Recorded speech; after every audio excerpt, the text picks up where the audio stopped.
My name is Ryan, and there's a specific kind of silence that fills a room the moment you realize the person you trust most has been lying to you. I found it by accident. I wasn't even looking for anything. My wife, Olivia, had left her laptop open on the kitchen table while she went to shower, and a notification popped up from a messaging app one didn't even know she used. Curiosity got the better of me, and within minutes, I was reading messages that made my stomach drop to the floor. Messages between her and a man named Chris, filled with a familiarity that no married woman should have with someone who wasn't her husband. I didn't confront her immediately. Instead, I sat there for almost an hour, scrolling through months of conversations, watching the timeline of betrayal unfold message by message. It started innocently enough, old college friends reconnecting, but slowly shifted into something else entirely. Flirtatious jokes turned into late-night calls, which turned into planned meetups disguised as work errands and coffee with friends. My hands were shaking by the time Olivia walked back into the kitchen, hair still damp, completely unaware that her entire secret life had just been laid bare in front of me. I didn't yell. I didn't throw anything. I simply turned the laptop toward her and asked her to explain what I was looking at. The color drained from her face instantly. She tried denial first, claiming it was just talking, nothing more. But I had read enough to know that wasn't true, and I told her exactly that. I said I wasn't going to scream, I wasn't going to make a scene. I was giving her one chance, right there, right then, to tell me the complete truth. No excuses. No half-answers. Just the truth, no matter how badly it would hurt. Olivia sat down slowly, her hands trembling as she wrapped them around a coffee mug she wasn't drinking from. For a long moment, she said nothing at all, and that silence told me more than any words could have. I told her again, this was her one chance to be honest with me, because whatever she said next would determine everything about what happened to our marriage moving forward. I could see the internal battle happening behind her eyes. The fear of losing everything clashing with years of carefully built lies she now had to decide whether to keep protecting. Finally, she spoke, and what came out wasn't the simple confession of an affair I had braced myself for. She told me that 8 months earlier, she had suffered a miscarriage that she never told me about. She had been at a doctor's appointment alone, something she insisted on doing by herself because she didn't want to worry me during a stressful time at my job. When she lost the pregnancy, she said she felt an overwhelming isolation, like she was drowning in grief completely alone, and Chris, an old friend, happened to reach out during that exact period of vulnerability.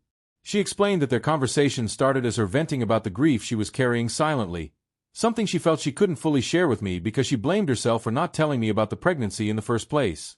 Chris became an outlet for pain she never processed properly, and over months, that emotional dependency blurred lines it never should have crossed. She swore nothing physical had happened between them, that it remained emotional, but she admitted the emotional betrayal was just as real and just as damaging as anything physical could have been. I sat there, stunned into silence of my own, processing information that completely reframed everything I thought I understood about the past 8 months.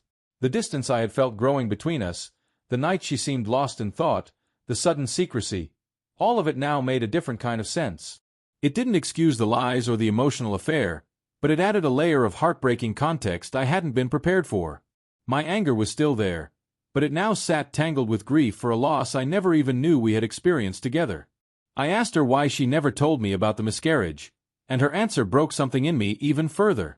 She said she was terrified I would see her as broken, that I would somehow blame her, even though she knew logically that wasn't fair to think. She said the guilt of losing the pregnancy combined with the fear of my reaction created a wall she didn't know how to break down, and by the time enough time had passed, telling me felt impossible, like the secret had grown too large to ever safely confess. That night became one of the hardest, most honest conversations of our entire marriage. I told her that no matter how afraid she was, she had taken away my right to grieve alongside her, to support her through something we should have faced together as partners. She cried harder than I had ever seen her cry, apologizing not just for Chris, but for the walls she built around her pain that ultimately pushed us into 2 separate, isolated experiences of the same tragedy. I realized that night that betrayal doesn't always look like what we expect it to.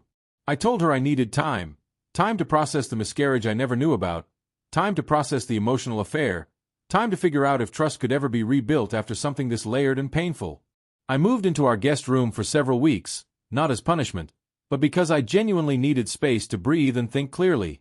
Olivia respected that boundary completely, cutting off all contact with Chris immediately and starting therapy on her own, without me even asking her to determined to understand why she handled her pain the way she did. Those weeks apart, even under the same roof, were some of the most reflective of my life. I realized that our marriage had quietly stopped being a space where either of us felt safe enough to be fully honest about pain, fear, and grief. I had my own patterns of shutting down during hard conversations, patterns that likely contributed to her feeling like she couldn't come to me during the worst moment of her life. Healing, I understood, wasn't just about her rebuilding trust with me. It was about both of us rebuilding the emotional safety that had quietly eroded over years. We started couples therapy together about a month later, both of us finally willing to talk about things we had avoided for years. My tendency to bury stress instead of sharing it, her fear of being seen as anything less than strong, the child we lost that neither of us had properly grieved together. It was slow, uncomfortable work, but for the first time in a long time, it felt honest. We weren't performing a happy marriage anymore. We were actually building one, brick by painful brick, with all the cracks finally exposed to the light. It's been almost 2 years since that day in the kitchen, since the laptop notification that changed everything. Olivia and I are still together, though our marriage looks nothing like it did before. We talk about hard things now, even when it's uncomfortable. We check in on each other's mental health without waiting for a crisis to force the conversation. The emotional affair, painful as it was, forced us to confront a grief we had both been avoiding, and in a strange way, it became the beginning of a marriage built on far more honesty than the one we had before. I share this story not because I think what Olivia did was right, or because I'm asking anyone to excuse an emotional affair.